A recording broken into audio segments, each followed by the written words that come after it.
صدر الإعلان الأول للمسلسل، وكما سبق وتوقعنا معكم فالأصدقاء هم من أنقذوا خليل إبراهيم، فكيف تم ذلك؟ وهل فعلا تم قتل يلماز؟ هذه الأسئلة وأكثر نجيب عليها في مقطعنا هذا.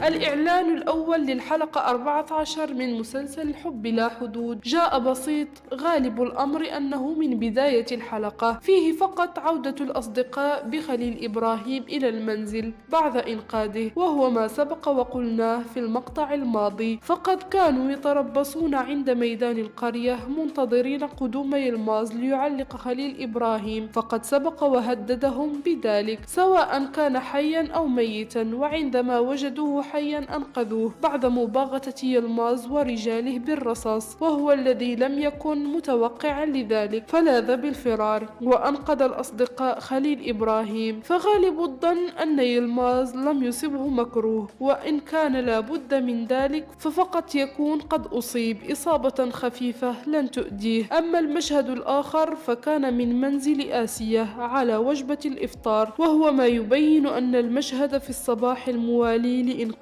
خليل إبراهيم، فلا أحد كان متوقعا لنجاته، والجميع تفاجأ بذلك، خاصة آسيا، لا سيما هي التي أحضرته إلى المكيدة. وفي نهاية الإعلان تبين أن زواج خليل إبراهيم وزينب أصبح على مشارف أن يكون حقيقة. مشاهدينا الكرام، وصلنا إلى نهاية المقطع، كالعادة لا تنسوا دعمنا بالضغط على زر الاشتراك والإعجاب بالمقطع، فذلك حقا دعم كبير لنا. نهاية المقطع، إلى اللقاء.